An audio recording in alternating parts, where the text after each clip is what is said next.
Alright. Video by BC Productions. The untold story of the largest counterfeit vape operation. About the fake car epidemic in I think it was like 2018? Like 2018, 2017 maybe? Fake carts were really starting to pop off. It was in early 2018 when two brothers from a small town in like Wisconsin had dreams of making millions. The younger one, a kid named Tyler Huffhines, had been a hustler his whole life, always listening in on his mother's business meetings. Oh, here we go. They were born hustlers? Nah, they were born to be fucking idiots. You're selling fucking fake cars to people. You're not a fucking business tycoon. You're a fucking piece of shit for killing people with fake carts. Flipping sneakers and used cars and investing in the stock market the day he turned 18.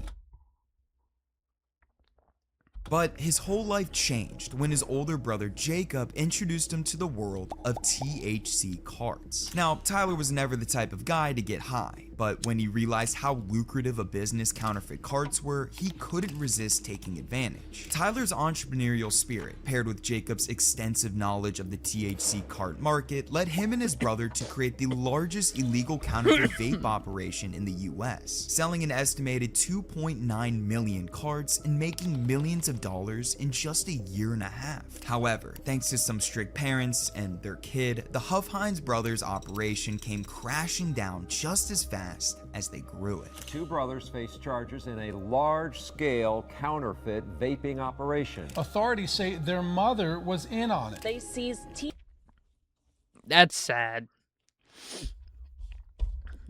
Like, I would never... Like, if I was to do some bullshit like that and put myself in that kind of situation, that's one thing. But to put your parent in that, I mean, granted, she's a grown-ass adult. She can make her own conscious decisions, but I would never want to put my parent in that situation. But she probably got them started with all the bread. Products with a street value of $1.5 million. Tucked in the Oh, yeah.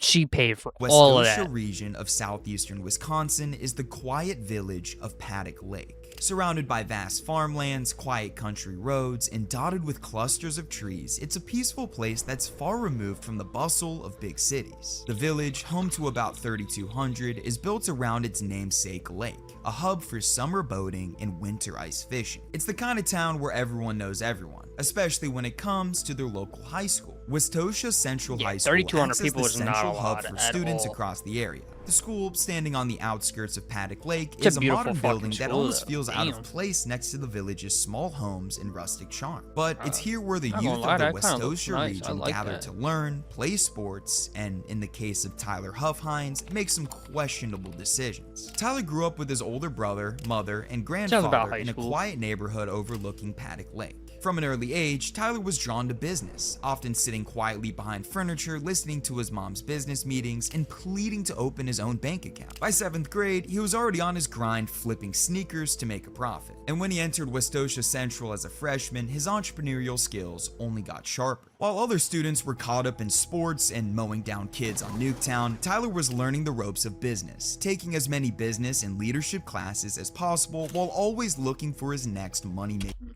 All that studying and shit just to become a fucking dumbass drug dealer.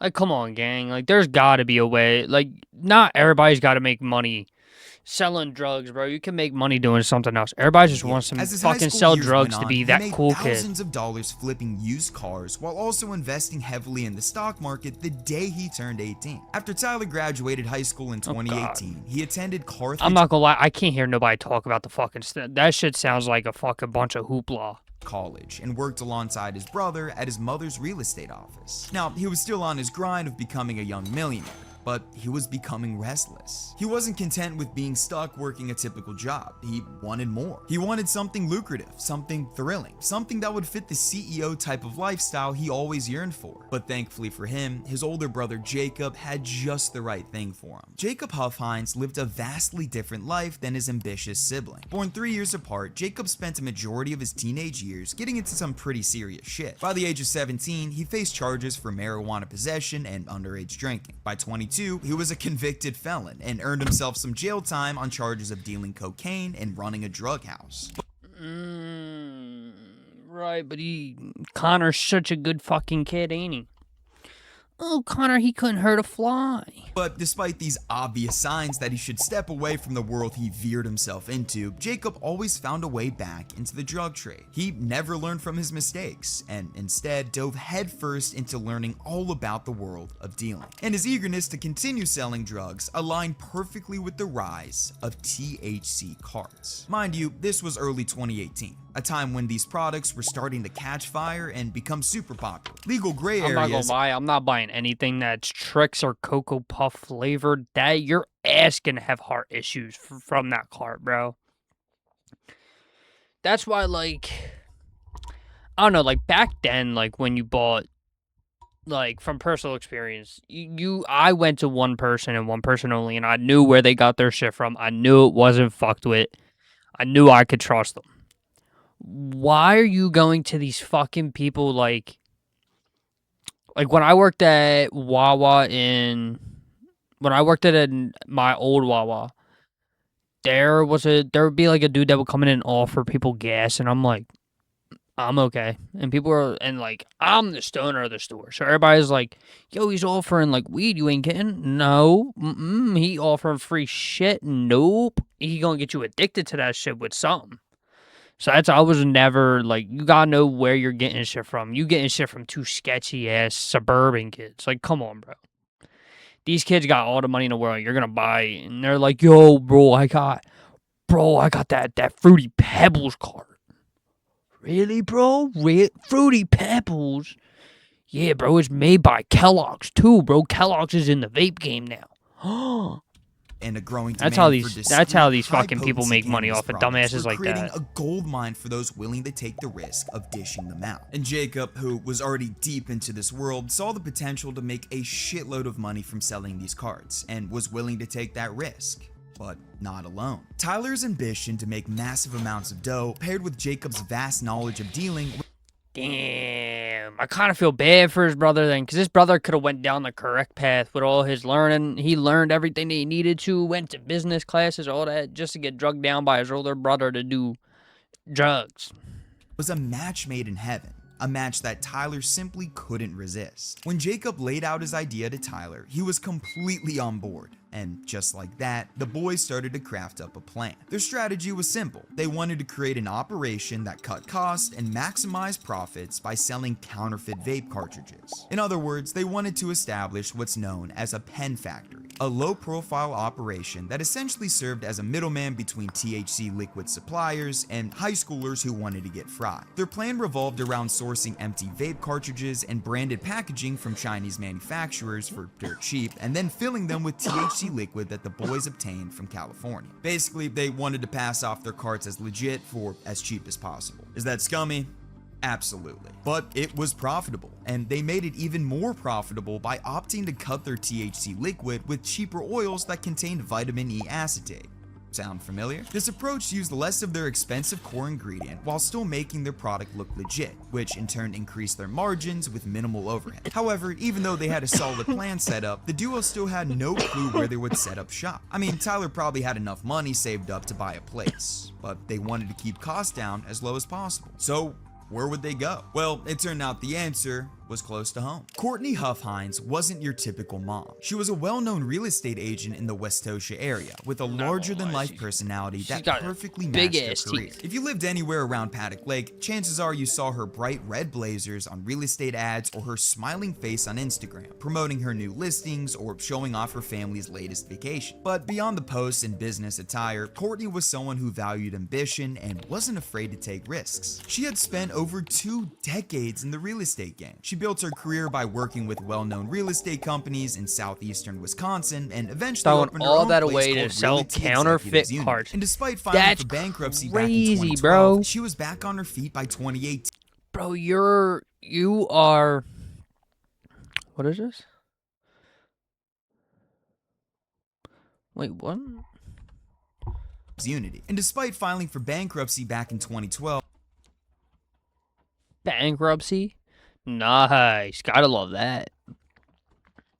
That or just a ruse to get, I don't know. I'm pretty sure I've seen people go bankrupt for when they actually aren't.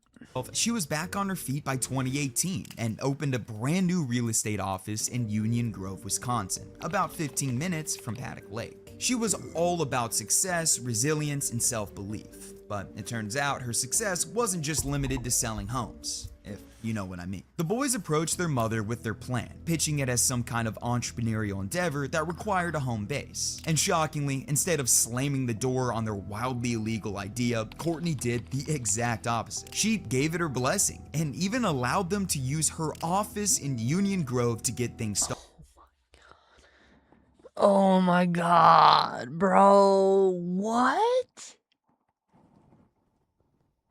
You can't be this fucking stupid. Like, bro, if I was in high school and I hypothetically was moving marijuana and I'm making more than enough money to move out, and instead I'm like, yo, I'm gonna put my only parent, I'm gonna put them in this position to where I'm gonna get them to let me use their office, everything that they've built for their career, their everything. I'm gonna have them let me use that to move my illegal counterfeit business. And you, as a grown real estate agent, said yes. Like, you can't be that fucking stupid. Like, if I'm a parent and my kids are already misbehaving, whatever, and they're like, yo, dad, we're gonna move, or they're like, that's like, even if they told me, like, yo, we're gonna move out and we're gonna start, I'd be like, no. I'd be like, now, if you move out, I can't do nothing about it. But while you still live under my roof, no. Not at all. Because you're not going to be moving shit in and out of my house, and then my door gets kicked the fuck in. That's the biggest thing, is like, you gonna get your parents' fucking door kicked in, but they don't give a fuck. Clearly, she don't give a fuck either.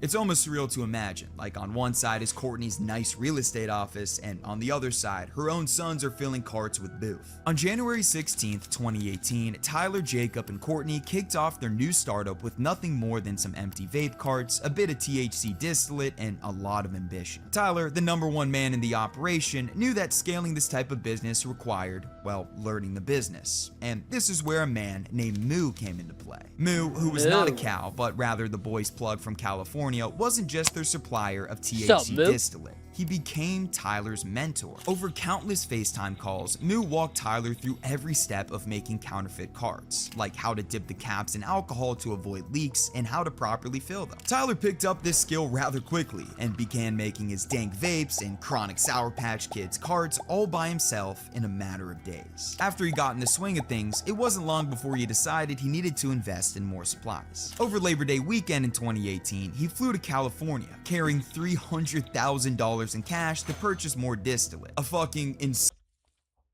Oh, like, what?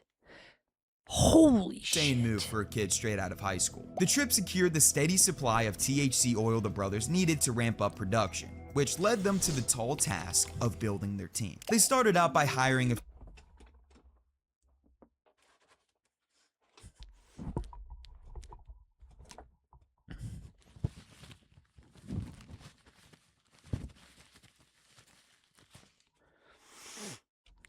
few associates to help fill the carts, paying them $20 an hour to do so, well above the Wisconsin minimum wage at the time. And for a while, their system of filling and selling carts out of Courtney's office was running smoothly, until one of their associates got stopped by the cops. Now, although this little situation didn't blow up their operation just yet, it was enough to make Tyler and Jacob hit pause and think about a new location to start filling their carts. something way more conspicuous. They set their sights on a condo in Bristol Bay, a peaceful neighborhood in the village of Bristol. Tyler, already having trust from sketchy randos in the state, turned to California to find a guy and pay them to steal a man's identity, which he then used to rent out the condo. Once again, a fucking insane move for a kid who couldn't leave.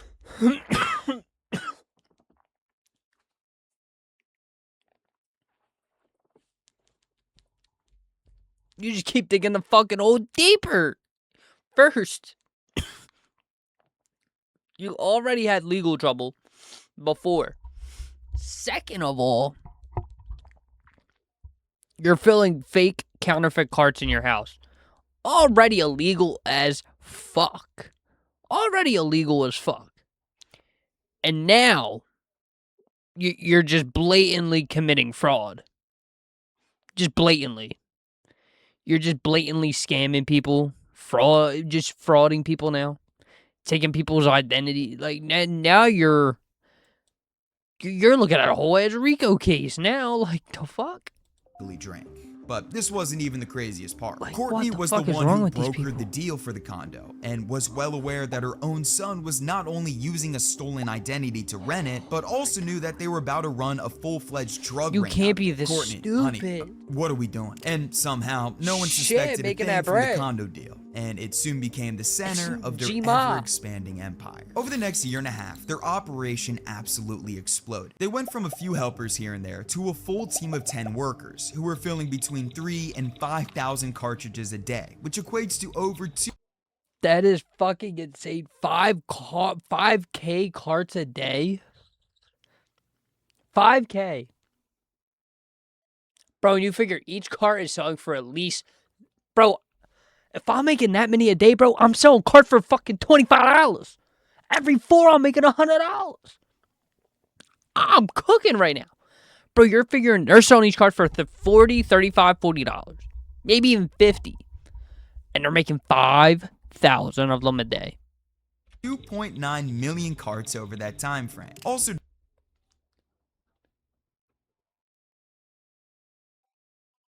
Oh my god, and it's all untaxed money, bro. It's all just straight, hard, fucking cash. Holy during that time frame, Mr. Tyler, tightened up the operations workflow even more to increase productivity and reduce costs. He did so by switching his workers from being on hourly pay to paying 30 cents per cart they filled, an equation he calculated would create more carts and cost less for him. He realized it would be more cost effective, according to Tyler. If he started paying him 30 cents a cartridge, he would make an additional $2.20 a cartridge. From when they started in early 2018 to around August 2019, the Huff Hinds were killing it. Thousands upon thousands of carts were being manufactured and sold from the condo, some of which were even making it to neighboring states like Illinois and Minnesota. This officially made them a multi-state operation, with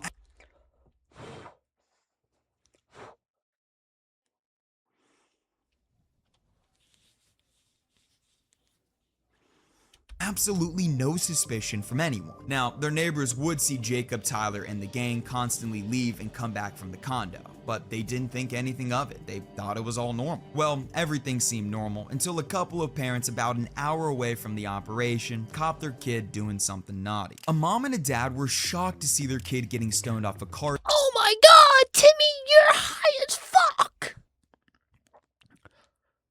Mom, I'm not high. I'm just tired. I told you I had a rough day at school.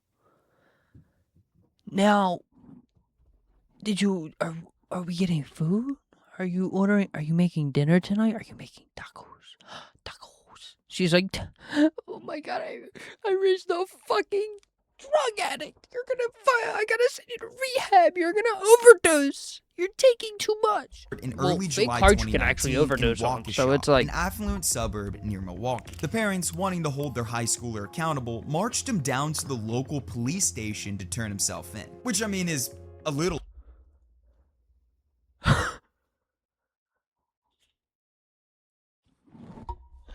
Yo, imagine your mom, bro, imagine you get caught smoking weed for the first time.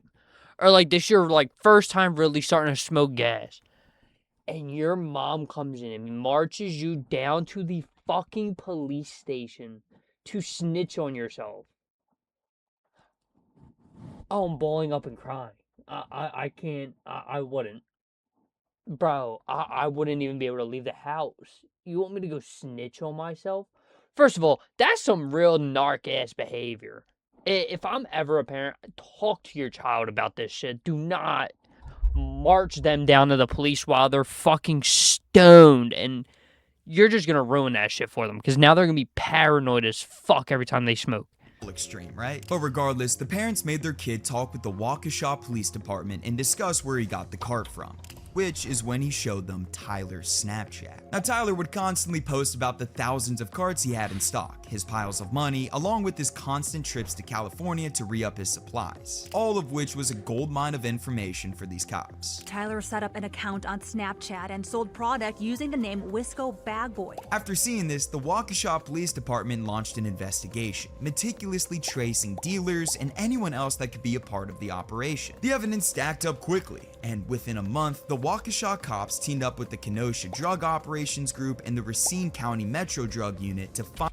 Oh my god, 3 different agencies on your ass. Finally take down the Huff Hines operation. On September Damn, it's an orgy in that bitch. 5th, 2019, around 6 a.m., authorities executed search warrants at the 3 locations connected It's about to the get Huff frisky Hines, in their that childhood home in Paddock Lake, their condo in Bristol, and Courtney's office in Union Grove. The first raid took place at the family's home. Inside Tyler's room, officers found around $48,000 in cash and a fully loaded shotgun with one in the chamber. Inside Jacob's room, they found a loaded rifle, cocaine, weed, a digital scale, some carts, 9 Xanax pills, and around $11,000 in cash. And around the house, detectives discovered 8 other firearms and assorted drug paraphernalia. Up next was the Holy Grail, the condo in Bristol. At the condo, officers found 31,200 Holy shit, it's the mother load, boys. 31,000 cartridges carts. ready for shipment, 98,000 100,000 unfilled unfilled carts, ones. and 57 mason jars filled with THC distillate worth around $342,000. There were also 3 money counting machines, 18 pounds of weed, and stacks of empty packaging for brands like Dank Vapes and Chronic Sour Patch Kids. This is also where Jacob and Tyler were found and arrested. The Kenosha County Sheriff's Department executed Bro, I need to see warrants that body last cam, week bro. on The 2 absolute county defeat in their properties. face would 2 be men have insane, since bro. been I gotta arrested. see 2 that body brothers. cam. Lastly, authorities searched Courtney's real estate office in Union Grove.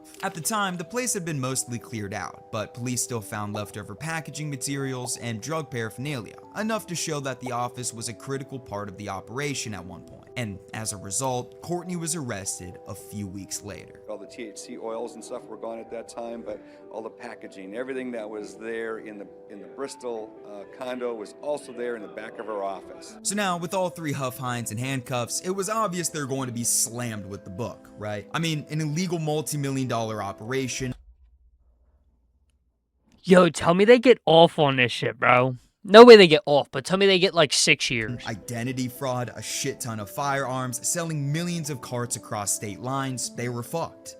Or were they? Tyler, Jacob, and Courtney were all charged with some pretty serious crimes, as you can see on the screen. I mean, it's literally enough to fill the entire screen. And after looking at all of those charges, it seems like some pretty serious shit. But whatever god-tier lawyers they hired got them out of all of it. Jacob was only fined $10,000 and placed on 2 years probation. Courtney was fined a total of $15,000. And Tyler, who was the one who spearheaded this entire thing, was not fined at all and only placed on 3 years probation.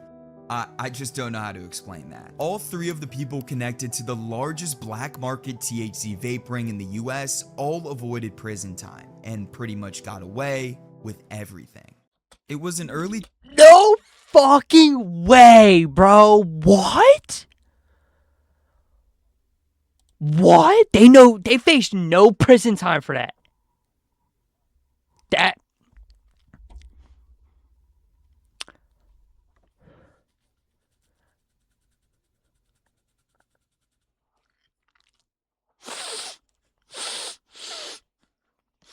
Something smells a little fishy around here, boys.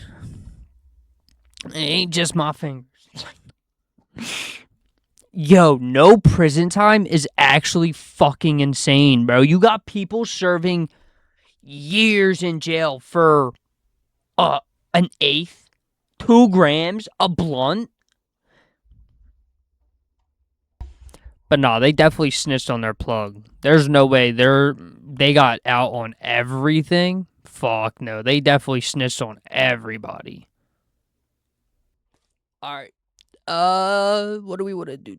We'll do body cam next. Fuck it. We'll do that one first.